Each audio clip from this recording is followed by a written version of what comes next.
Yesu asifiwe. Tarehe 1 ya mwezi wa 10 mwaka huu 2025, Mwalimu Baraka Bwana Liba toka Radio Eternal Ministries, kipindi hewani utupeleo riziki yetu ya kila siku.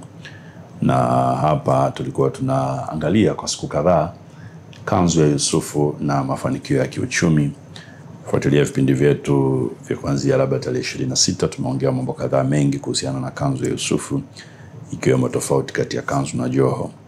Lakini jana nilianza kukuambia kwa undani kidogo nini maana ya rangi nyingi au kanzu yenye rangi nyingi ambayo Yusufu alishonewa na mzee Yakobo. Na utakumbuka ni baada ya ndoto baadaye alizokuwa ameziona akawasimulia ndugu zake baada ya jambo hili, ambazo zilimsababisha wamuuze. Wakamnyang'anya kanzu wakauza. 45 kitabu cha Mwanzo mstari wa 8, Yusufu anatuambia Mungu ndiye aliyempeleka kwa Farao ili awe na nafasi ya kiroho kwa Farao, awe ni bwana, maana yake nafasi ya kiuchumi, na awe mtawala, nafasi ya kiuongozi kwenye serikali yake. Akasema mambo matatu tunayagawa, na unaona ya kwamba ile kanzu ya Yusufu kinabii ilikuwa imebeba uwezo kama wa aina 5. Kila rangi ilikuwa imebeba uwezo wa aina yake.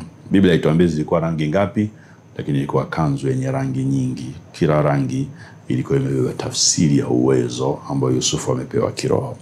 Na jana nikakwambia moja ya uwezo alikuwa amepewa kufanya biashara zaidi ya moja. Na tunaona kwa Yusufu jinsi ilivyotokea, alikuwa na chanzo cha mapato zaidi ya kimoja. Ni kweli amekusanya nafaka, lakini hizi nafaka alikuwa na mbadala. Fedha ilipoisha, alijua mbadala wa biashara ya kufanya kwa kubadilishana nafaka. Akanunua mifugo ya watu, akawanunua watu wenyewe, akanunua ardhi zao, wote wakawa mali ya Farao. Hata leo Biblia inasema biashara zaidi ya moja. Nikupa mfano kwenye Mithali sura 31 mstari wa 10 na kuendelea mpaka ule mstari wa 22. Mke mwema nani atakayempata? Anajipatia mapato, maana yake anafanya biashara.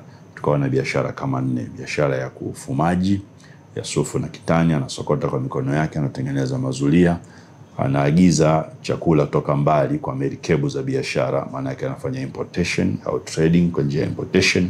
Alafu ametuambia biashara nyingine, anajinunulia mashamba kwa mapato yake, anawekeza shambani, anapanda mizabibu kwa mapato yake. Kwa hiyo anafanya biashara ya kilimo. Anafanya biashara ya kukopesha maskini kwa kuwapania tendo jema. Mkopeshaye maskini Bwana atamlipa kwa tendo lake jema. Kwa hiyo anafanya biashara matendo mema kwa kurudisha kwa maskini. Biashara 4 kubwa alizokuwa anazifanya kama sehemu ya diversification. Na wewe unatakiwa kuwa na zaidi ya chanzo kimoja cha kipato. Mambo mengine unayoona kama 4 ambayo yalikuwa yamebebwa na uwezo wa kanzu ndefu ya Yusufu yenye rangi nyingi. Moja ya rangi unaona ilikuwa imewakilisha uwezo wa kufanya biashara na zaidi ya watu wa tabaka moja. Uwezo wa kufanya biashara na watu zaidi ya tabaka moja, au multicultural ability. Yusufu alikuwa ni Mwebrania, ameenda kwa Farao ambao ni wa Israeli, akapewa kuwa waziri mkuu na akafanya biashara. Biblia inasema akazunguka katika Misri yote, akajenga maghala, akakusanya chakula akiba. Hawa walikuwa si watu wa lugha yake. Biblia inasema hata walikuwa hawachangamani. Hata walipokuja ndugu zake wanakula na Yusufu, Waisraeli walijitenga na Waebrania kwa sababu hawakuruhusiwa kula pamoja. Kwa hiyo ndugu zake waliwekewa chakula pembeni na yeye akatengewa chakula sehemu nyingine. Hawaruhusu kuchangamana. Lakini Yusufu alikubalika na akachangamana nao na akafanya nao biashara, akajifunza lugha yao. Multicultural ability, uwezo wa kufanya biashara na watu zaidi ya tabaka moja. Huo ni uwezo Mungu pia anauweka ndani yako. Uwe na uwezo wa kufanya kazi na watu wa nchi yako. Watu wa nchi zingine walikuja kununua chakula kwa Israeli, kwa Misri. Watakumbuka njaa ilipiga nchi yote, wakaja Wakanaani na mataifa mengine na wakanunua chakula kwa Yusufu. Mungu anakupa uwezo wa kufanya biashara na kuungana na watu wa tabaka mbalimbali na kukubalika na hizo tabaka na kufanya nao biashara. Multicultural. Tanzania tu tuna makabila nafikiri zaidi labda ya 120 na kuendelea makabila. Mungu anakupa uwezo wa kufanya kazi na kila kabila na kila utakao kwenda kukubalika bila kuwa na shida. Huo ni uwezo na upako ambao unatakiwa kuwa nao. Unajua kuna watu wakisema wewe ni Mchaga wanasema sinunui kwa Mchaga, wanaacha kununua. Huyo Muha sinunui kwa Muha. Huyo sio Msukuma, mimi sinunui kitu kwa Msukuma. Unakataliwa kwa kacha, kwa utabaka ulilonalo, kwa kabila ulilonalo. na Yusufu alikuwa amemuondolewa huo uwezo wa kukataliwa kwa kuvishwa kanzu yenye rangi nyingi. Lakini angalia jambo jingine la tatu, koti lenye rangi nyingi. Moja ya rangi ilikuwa imebeba uwezo wa kufanya biashara zaidi ya taifa moja. Uwezo wa kufanya biashara zaidi ya taifa moja. Tumpate wapi mtu mwenye akili na hekima kama wewe?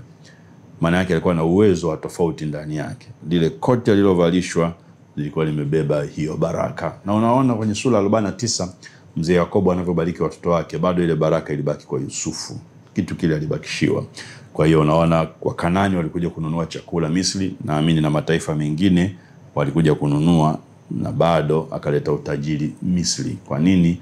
Yusufu alikuwa amepewa uwezo wa kufanya biashara na zaidi ya taifa moja, cross border business. Sawa na mwanamke mwema wa Mithali 31, alileta biashara kwa merikebu za biashara kutoka mbali, akaleta chakula. Uwezo wa kufanya biashara na watu wa zaidi ya taifa moja. Jambo la 4 ambalo unaliona, koti la rangi nyingi lilikuwa limempa uwezo Yusufu wa kufanya kazi zaidi ya moja, multitasking. Uwezo wa kufanya kazi zaidi ya moja kwa wakati mmoja na zote zikafanikiwa.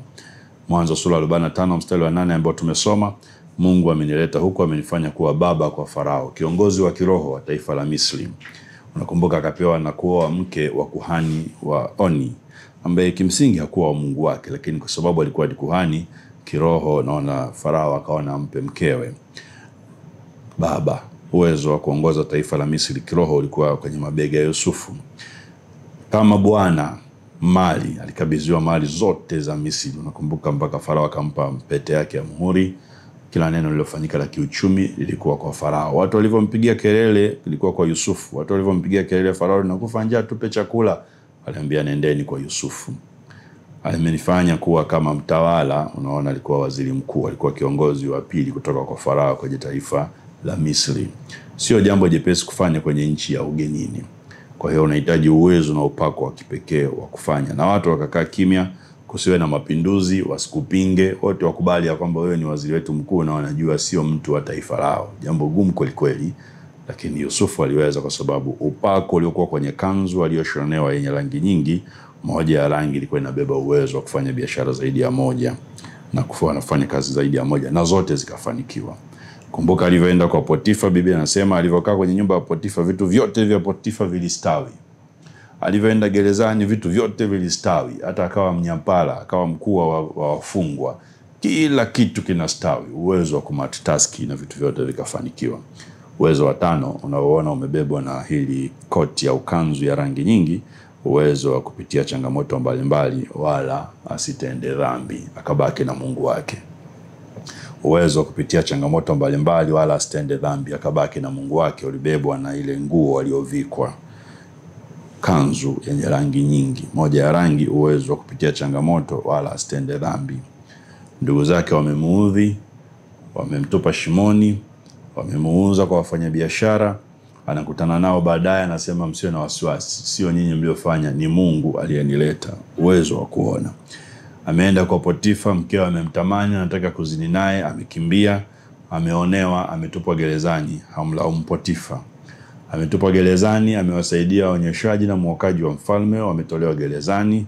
Mmoja ameenda kwa haki mbele ya mfalme, anamwambia unikumbuke, amekaa miaka 2 mizima amemsahau Yusufu, hamlaumu wala hamkosei Mungu. Anakuja kwa Farao, ana nafasi, uone akilipiza kisasi. Anawapenda wote, anaishi nao, anawakaribisha ndugu zake, anamuona Mungu na kusudi la Mungu bado kwenye maisha yake. Uwezo wa kupitia pressure na changamoto bado asitende dhambi ulibaki kuwa ndani yake. Kwa sababu gani? Mzee Yakobo alimvisha kanzu ndefu yenye rangi nyingi. Moja ya rangi ilibeba uwezo. Mambo 5 unayaona. Uwezo wa kufanya biashara na zaidi ya moja, diversification. Uwezo wa kufanya biashara na watu wa zaidi ya tabaka moja, kabila mbalimbali, lugha mbalimbali, alifanya nao biashara. Uwezo wa kufanya biashara na taifa zaidi ya moja, cross border business. Kanaani walikuja kununua chakula na mataifa mengine na hakukuwa na shida. Yeye mwenyewe alikuwa ni Mwebrania, yuko Misri, hakuna shida.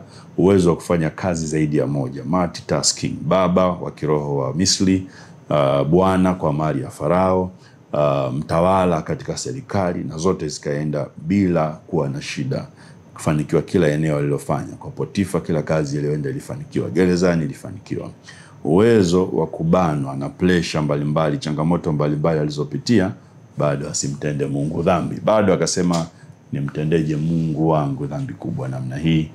Na akabaki na Mungu wake. Hata alivyoenda kwa Misri, Farao alimbadilishia jina, akampa jina jingine, lakini bado unaona alikufa pale pale, kwa sababu alikuwa amepewa uwezo ambao ulifungwa na kanzu, Biblia inasema yenye rangi nyingi. Maombi yangu, Mungu akupe huu uwezo. Omba Mungu pia akupe huu uwezo, ufanikiwe katika kila eneo la maisha yako, kwa sababu ndivyo Mungu alivyokusudia. Vazi la wokovu ulilopewa limebeba mambo haya sawa sawa na Yusufu. Mungu akubariki sana. Tuonane kesho saa 12 asubuhi. Uwe na siku njema.